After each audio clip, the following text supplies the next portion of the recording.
Hey guys, oh shit. Hey guys, welcome to the official compounder. This is episode 14.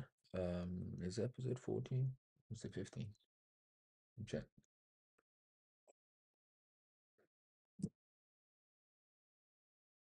Yeah, episode 14. Sweet. So this is episode 14. So this is basically I didn't do a video for February, but we're basically gonna do February and March now.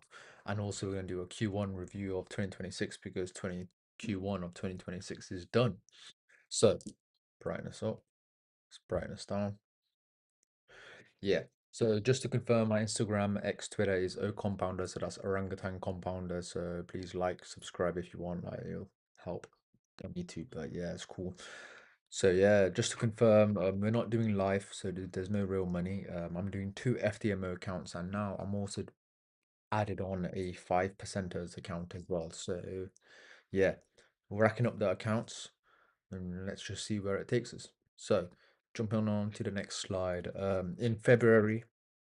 Starting off with February, of course, it was an unsuccessful month, mainly because we had three losses. It was unprofitable. We had actually had zero. Say that. We had zero, three loss, two losses.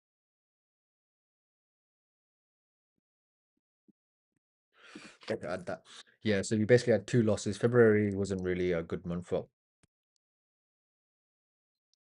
yeah, it wasn't because I shouldn't have been in a trade. I had to go through my rules again, and I kind of like forgot my rules a bit. But yeah, it should have only been two. But we got three losses anyways, so is what it is. Lesson learned. The good thing is I've kind of like looked back at my trading style and also I realized that actually, you know what, I was actually doing a mistake. So I looked back and yeah, so that's a positive. March 2026, it was a successful month. March was a really good month. We had two trades, we had one loss and one win. So bonus was profitable. So yeah, this year was really difficult. Well, the start of this year at least, because starting off the year I had five consecutive losses, and that was really, really hard.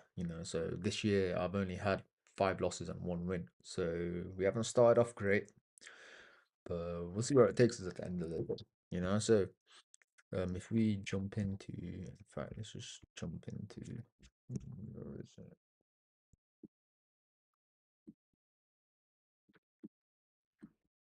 Okay, they don't want to come. Yep. So, baggy. All right. So you'll notice a lot of digits have changed, but that's because I've introduced a new. Well, I haven't introduced. I've I'm smoothing my risk management. And I'm basically on my slideshow. I'll show you the next slide, anyways. But yeah, so we lost two trades because the previous trade. I'll explain it in my slides again. It was called because my previous trade, my previous cycle, this one here was less than negative four, well, less than 4%. I'm starting a new year with reduced 50% reduced risk. So January wasn't good, February wasn't good. March we've got 0.75, we won one, we lost one. So yeah, so we've lost three consecutive, but we haven't made money in three consecutive quarters. And looking at my data, I've never really experienced that before. So yeah, jumping into it when I first start live, awesome. So yeah, you can see here we've had one win, five losses. So let's just see where it looks like we're heading on to a, well, no, I'm not gonna predict. We're just gonna do, and then just see where it takes us. So yeah, back to the slide. Mm. In fact, let me show you my I'll show you my results actually. Let's do this one.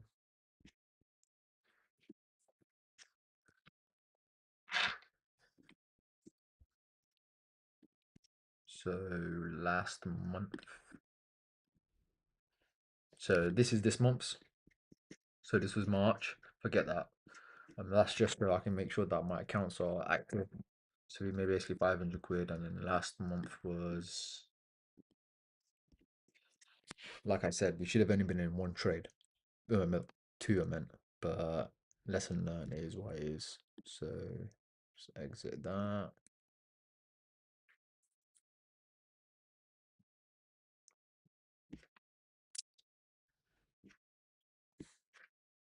Where is it? There it is. Sweet. So this is what I want to talk about. It's when it comes to trading, well, I'm not really anybody to teach anybody at the moment, but what I've noticed at least is that with trading, there's three things, right? It's one is your strategy, your edge, what you like, the execution in the market, the variables that come up and then you execute. Two is psychology, and the third one is risk management. So psychology is pretty good because I don't get FOMO, or I don't revenge trade. So that's all sorted. Yeah. My strategy is, I believe my edge is okay. So I'm not touching that. And then that leaves room for risk management. And basically what I'm doing now is after every cycle, I'm kind of looking at how can I reduce, how can I lose the least while not affecting my gains much. So this is what I've done. So the new rule is if a previous cycle, like I spoke before, is if a previous cycle is less than 4% on new cycle starting month, which is January and July, the risk will start with reduced risk by 50%. This is basically because this January I started off with my normal risk, and then previous cycle was below 4%. Well, it was actually a negative, and I noticed that really messed up my psychology. So we'll do this. I think this is better because coming off a bad cycle, I think it's okay.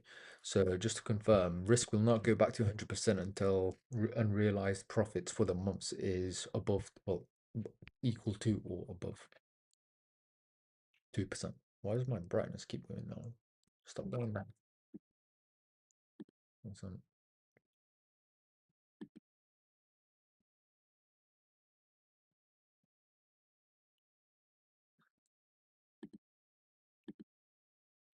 No, let's take that shit off.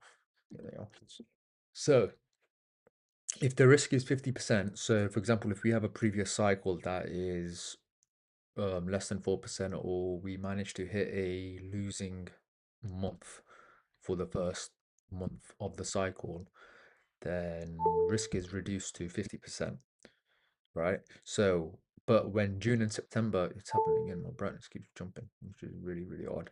But yeah, so when June and September arrives, risk is reduced by 50% even further, because I've noticed, looking at my data, September and June aren't really the greatest months. So why lose money, you know? So, if okay, I've also got another rule as well, and that is if in a month I lose 5 trades in a row, no, not necessarily 5 trades in a row, because I could have less risk. So if I lose 5 trades in a row at reduced risk, then I will only be negative 2.5. But let's just say if I hit -5 and for unrealized profits of the month, then my risk is reduced by 50.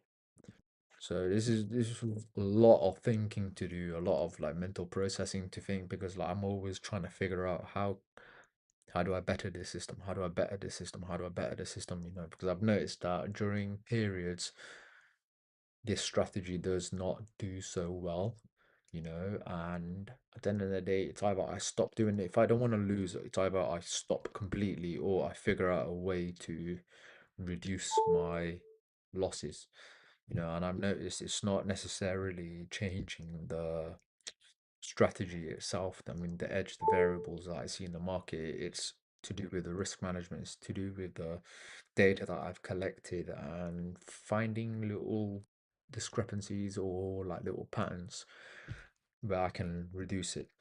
So yeah, I'll give you an example. The 23rd of March, the reason why I implemented this or the reason why I added this into the situation was because in the 23rd of March, well, not 23rd of March, in 2023 of March, the first 2 months I made quite a lot, and the next month,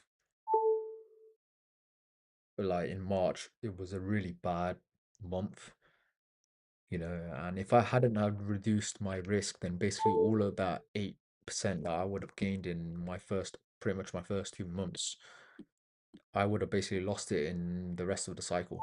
So when I hit a -5 in a month, then in fact, I just thought of something new.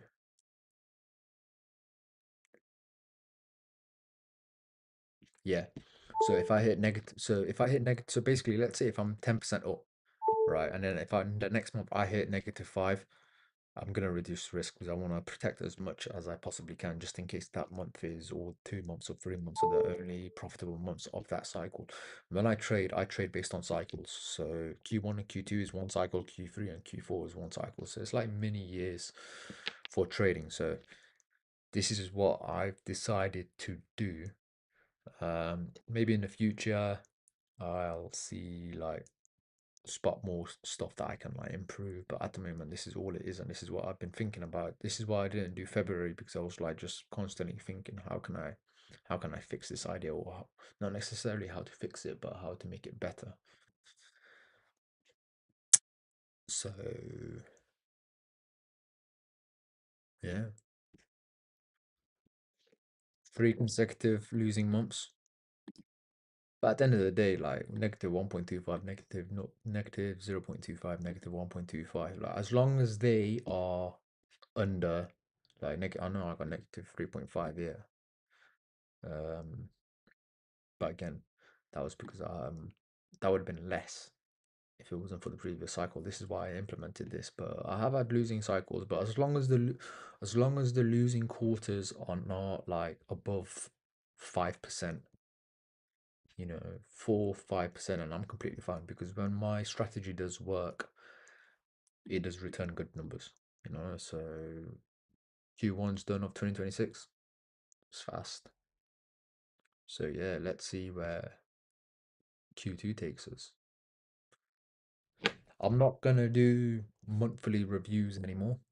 I'm now gonna leave it to quarterly reviews. So Q1, Q2, Q3, and Q4. And then as years go on, eventually I will do cycles only. Yeah. So, anything else to talk about?